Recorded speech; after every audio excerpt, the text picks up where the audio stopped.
The following is a special presentation of Unwritten Legends of the Gulf Coast. Full season available on the Fox 10 Gulf stream. I'm Roy Kinsey from Veterans Flight.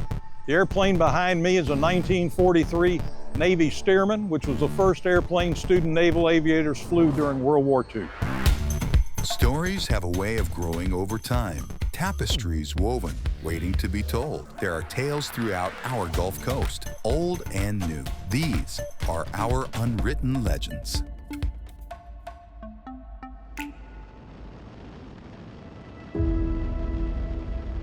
Well, it's important to keep these planes alive because they let fellow Americans, especially the young ones, know what their grandfathers and great-grandfathers and grandmothers did to make it possible for us to live in this great country.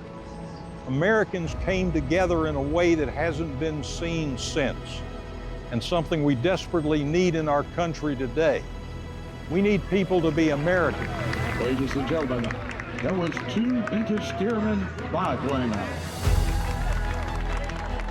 Well, we're pleased and honored to be able to do a flyover for the Miracle League of Santa Rosa County because of the good work that the Miracle League does for the special needs citizens of our community.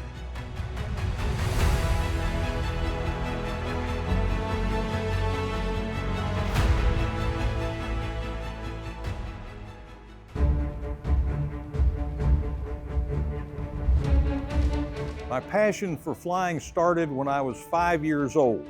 My father, who was a Marine Corps World War II veteran, was called back for the Korean War, came back and used the GI Bill to get his private pilot's license. And to my mother's horror, I was his first passenger in a 65 horsepower Aranca Champion. Drop clear.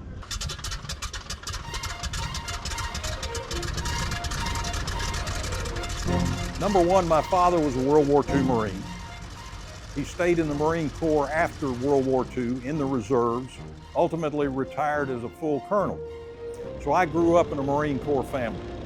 Unfortunately, or fortunately, depending on how you look at things, my eyesight prevented me from going into the military.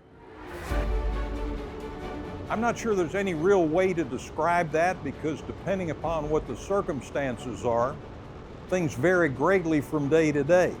Most of the time, you're just having a good time.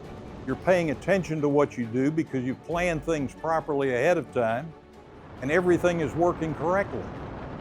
On the other hand, there are sometimes when things don't go quite as planned and you have a mechanical issue, and fortunately for me anyway, my training has always kicked in and never been any airplanes when some of them decided to stop flying or one of the two engines stopped working. And most of the World War II folks are well into their 90s, many over 100. We actually flew 5 this year that were over 100 as part of the Pensacola Beach Blue Angels Air Show. But most of them are not in the greatest physical condition, but when the engine starts, their whole body mannerisms change. They straighten up, and when the airplane starts to move, they get a look on their face that says they're back in their teens again.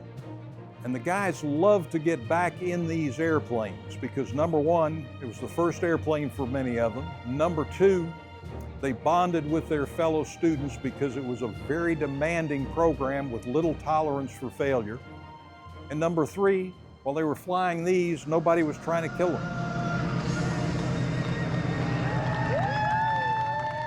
An overflight for the start of the Miracle League baseball game. We enjoy doing things like that. The flyover was amazing today. I learned so much that I didn't know about how they supported the veterans. Wearing number 11 is Ryan. It's great to see how the veterans have come together with us when we have special needs people and that we can support each other as a community. There it is, that's right. For our baseball teams, there's no outs, there's 3 innings, and everybody gets to bat and everybody gets to play outfield. So regardless, every game ends in a tie. It's very important that they feel included because they can't play on a regular ball field. And this is the only ball field in Santa Rosa County that's equipped for special needs. It's the only one. And there's over 60 regular baseball fields in the county, but only one that is equipped for special needs. And it's important that they're not left out, that they get to play baseball because everybody deserves a chance to play baseball.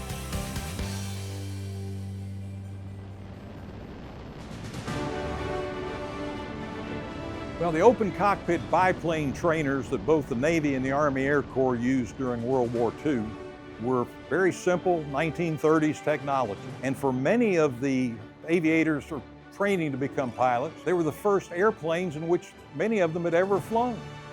And these were the airplanes that were used to train naval aviators and Army Air Corps pilots to fly the higher performance airplanes, such as the B-17s, the P-51s on the Navy side, the Hellcat fighters, the TBF torpedo bombers. Occasionally I get a question from a family member, and it's usually a grandson or sometimes a son.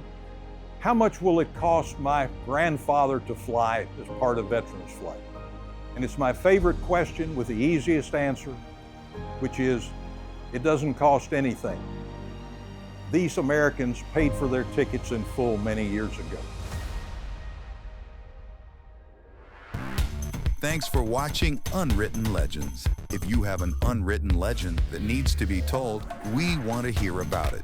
Email us, unwrittenlegends@fox10tv.com. Discover more unwritten legends of the Gulf Coast exclusively on the Fox 10 Gulf Stream.